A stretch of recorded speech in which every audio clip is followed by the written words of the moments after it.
Itu bahkan pembangkangan lebih langsung terhadap pelatih. Kok bisa yang itu di oke-oke aja, terus ini pemain sama pemain yang berseteru itu pun sudah tidak berlanjut lagi. Yang diserang kok malah Inzaghi. Level winnernya Itali tidak pernah degradasi. Inter Milan kebanggaanku.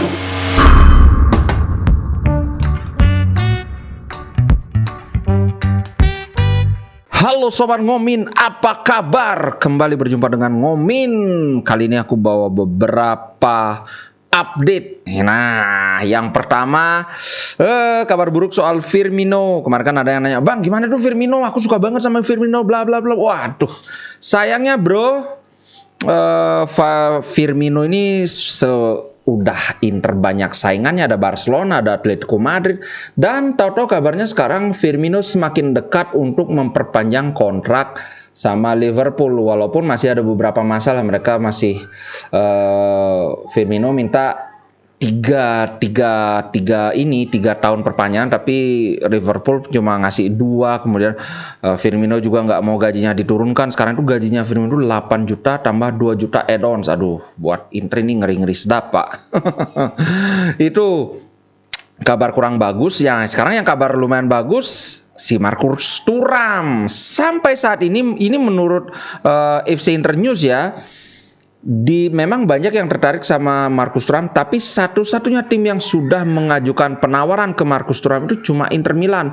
Seperti yang aku bilang di konten sebelumnya, Inter sudah mengajukan proposal 10 juta per musim. Wih, lumayan juga, tinggi bener ini. Aku takutnya kalau nanti 10 juta bisa bikin iri kan, karena sekarang striker utama kita kan Lautaro Martinez, apalagi mantan juara dunia juga kan, habis juara Amerika Latin, juara dunia juga. Tapi nggak tahu lah, lihat bagaimana nanti saja hasilnya. Kemudian next, Lukaku. Kemarin aku sudah bilang bahwa manajemen Inter semakin mempertimbangkan untuk mengembalikan Lukaku musim depan, karena ya gajinya gede. Kemudian yang dibayar Inter itu kan bukan cuma gaji aja, tapi juga ongkos minjem. Untuk gaji aja Inter mengeluarkan duit 11 juta gross, itu maksudnya sebelum dipotong pajak ya.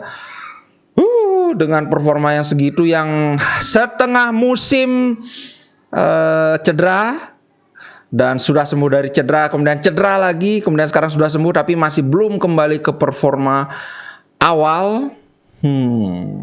Cuman Inter sudah bilang sih, Chelsea, kalau kamu masih mau meminjamkan Lukaku, lower the fee, maksudnya turunkan harga ininya, fee peminjamannya. Terus Lukaku juga, kalau kamu masih pengen di Inter, gajimu harus diturunkan, karena dengan performa seperti ini ya nggak bisa. Nah, kabarnya Lukaku tidak keberatan gajinya diturunkan, karena dia benar-benar ngebet pingin membuktikan bahwa dia belum habis. Itu atau jangan-jangan Inter dipakai batu loncatan aja supaya Lukaku itu bisa menunjukkan pada dunia bahwa dia belum habis. Ayo, siapa yang mau beli saya dari Chelsea? Jangan-jangan gitu dong. Kita lihat aja nanti bagaimana hasilnya ini. Semoga enggak sih.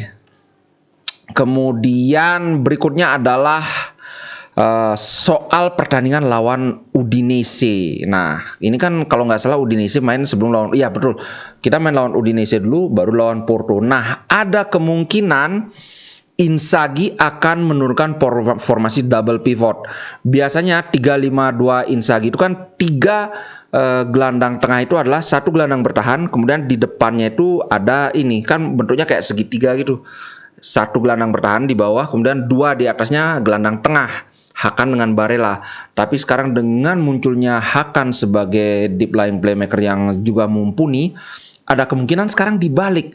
Kalau dulu segitiganya itu hadap ke bawah, sekarang segitiganya hadap ke atas.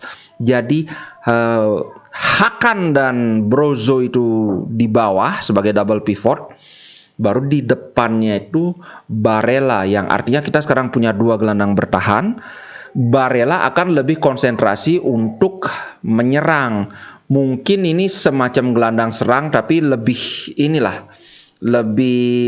apa ya, gelandang serang tapi dengan kewajiban bertahan yang sedikit lebih banyak. Kita lihat saja apakah di Udinese ini akan dicoba.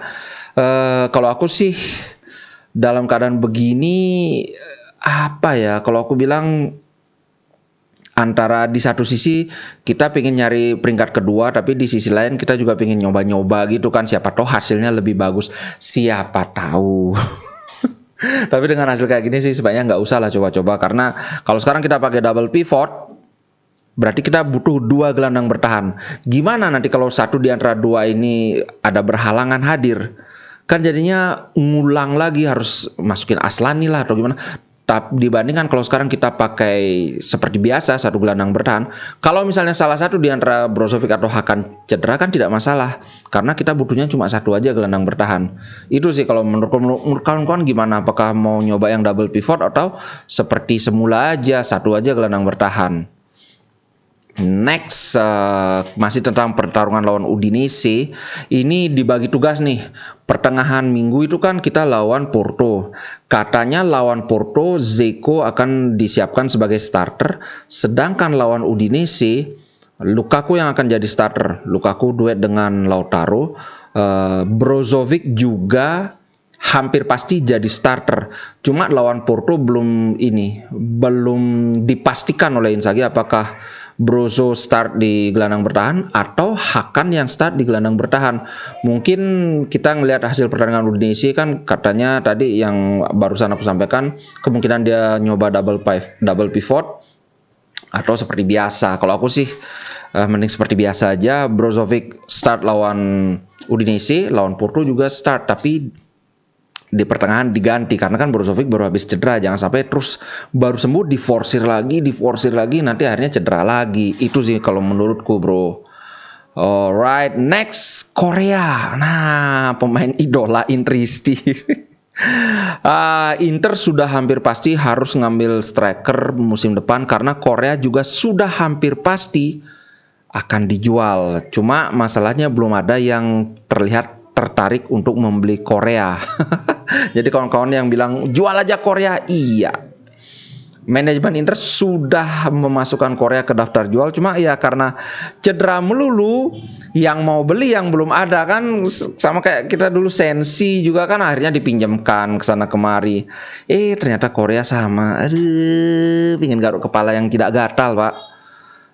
Next. Masih tentang ini, rupanya ada beberapa media dan terutama medsos yang masih mengulik-ulik soal perseteruan Barella dan Lukaku. Padahal ini sudah dibantah bahwa tidak ada lanjutan dan antara Barella dan Lukaku itu cuma perseteruan di lapangan aja, habis itu nggak ada karena mereka udah makan bersama, duduk dempet-dempetan, ngobrol kayak nggak ada masalah. Tapi kayaknya ini memang mengorek-ngorek aja, apalagi ini ada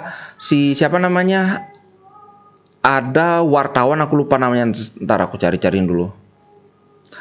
Fabio Caressa, ini dari berbicara ke Calcio Mercato It, dia bilang on pitch spat between Lukaku and Barella suggests Inzaghi's leadership at Inter Milan less firm than Conte's. Jadi perseteruan antara Lukaku dan Barella mencirikan atau adalah tanda-tanda bahwa kepemimpinan Inzaghi di Inter Milan itu tidak setegas Conte. Kalau dengan yang dimaksud dengan ketegasan ini adalah soal marah-marah, ya jelas Conte memang sukanya marah-marah. Kalau Inzaghi aku nggak pernah ngeliat dia marah-marah ke pemain. Tapi kalau gara-gara pemain dengan pemain berseteru, yang disalahkan itu pelatih kurang tegas. Ingat nggak zaman Conte itu, Lautaro Martinez pada saat diganti dia ngamuk-ngamuk nendang botol. Itu bahkan pembangkangan lebih langsung terhadap pelatih. Kok bisa yang itu di oke-oke aja, terus ini pemain sama pemain yang berseteru itu pun sudah tidak berlanjut lagi. Yang diserang kok malah Inzaghi. Aku ngeliat ini bener-bener mengada-ada banget. Katanya Inzaghi nggak punya mental juara, nggak punya kepemimpinan. Padahal ini masalah sudah selesai. Inter juga sudah memutuskan tidak ada denda untuk mereka karena ya memang cuma bertengkar perang mulut aja gitu loh. Bandingkan dengan zaman dulu yang aku sudah pernah liatin fotonya zaman Toldo sama Di Biagio itu sampai dicekek gitu. Lebih parah lagi tuh. Aduh, ada saja. Ngomong-ngomong, Habis ini aku mau membahas Curvanot lagi. Curvanot ini dengan tidak tahu malunya dia ngomong, "We won't boo Simone Inzaghi but expect a different attitude from the team." Kami tidak akan menyoraki, maksudnya kayak gitu. Tidak akan menyoraki Simone Inzaghi tapi mengharapkan attitude yang berbeda dari tim ini. Aku nggak ngerti attitude apa. Aduh, gimana? Nggak ngerti aku sama Curvanot ini. Berapa kali harus dibilangi, berapa kali mereka mesti nonton pertandingan dulu, apa jangan-jangan mereka cuma nonton di live score aja. Bukan masalah attitude, orang pemain kita ngotot semua. Dengan 65% penguasaan bola, 25 tembakan. Apa yang dimasalahkan soal attitude?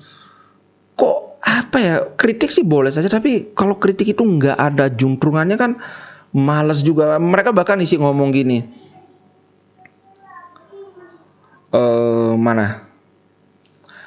kami akan mensupport Inzaghi, tapi dia juga harus merubah attitude-nya untuk merefleksikan bahwa dia adalah pelatih top. Dan dia harus bersikap seperti pelatih top, di mana bermain dengan permainan menyerang 100%. Menyerang 100% loh, dia bilang. Kita adalah tim top, kita harusnya selalu ingin menyerang walaupun itu berarti kita kehilangan poin. Bayangkan bro, ini yang bikin aku kesel banget. Antara kritik dan substansinya itu nggak nyambung. Kita harus selalu menyerang walaupun jika itu berarti kita kehilangan poin.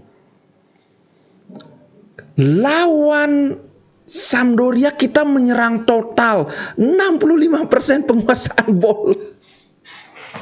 My God, ini benar-benar aku nggak ngerti. Itu satu ya, harus selalu menyerang. Gimana dengan lawan Barcelona? Ketika kita menang lawan Barcelona, ketika kita lolos dari Liga Champions dengan tidak selalu menyerang, kenapa mereka nggak ngomong, kita top team harusnya langsung menyerang terus? Ini bajingan emang. Jangan-jangan ini ada penyusup bener. Ini seperti yang diomongin sama Fabio Biasin.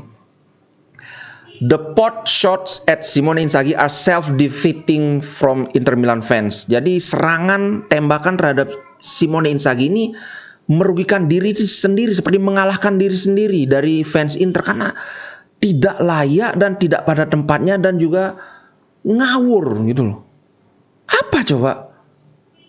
Bagaimana mungkin mereka memprotes Inzaghi yang dikasih skuad sisa-sisanya Conte? Ingat loh, Conte dibilang mental inilah kepemimpinan itu. Conte itu kabur dari Inter gara-gara Inter jual pemain bintang. Itu yang namanya mental juara. Kalau mental juara diartikan saya harus punya pemain bintang di tim saya. Oke, ya betul, memang mentalnya Conte lebih juara. Tapi Conte 2 musim di Inter cuma 1 trofi. Itu pun dengan segudang pemain bintang. Simone Inzaghi 2 musim di Inter 3 trofi dengan pemain sisa-sisa Conte. Terus yang ngomong ada yang ngomong our players are top tier. Betul, pemain kita memang pemain top. Tapi ingat, Brozovic cedera, Lukaku pemain top banget cedera, Korea lumayan top cedera juga. Apa yang mau ditopkan itu apanya? Apa mau bilang Lautaro pemain top? Apa mau bilang Lautaro ini lebih top daripada Osimhen? Sorry, aku fansnya Lautaro, tapi kalau mau membandingkan Lautaro dengan Osimhen masih jauh, Pak. Jadi gitu sih kalau menurutku ini jadinya emosi. Video udah mau selesai malah emosi kan? Karena terlalu tidak masuk akal kritikannya. Kalau kritiknya masuk akal ya oke, mari kita bahas bersama. Tapi kalau kayak gini, sudahlah. Itu dulu untuk konten kali ini. Maunya bikin konten senang-senang, tiba-tiba aku termakan emosi, Pak, tersulut emosi, tertrigger, terpelatuk. Oke guys, itu dulu untuk konten kali ini. Sampai jumpa di konten ngomin berikutnya. Ciao. Inter Milan di dadaku, biru hitam warna darahku. Level winnernya Itali, tidak pernah degradasi. Inter Milan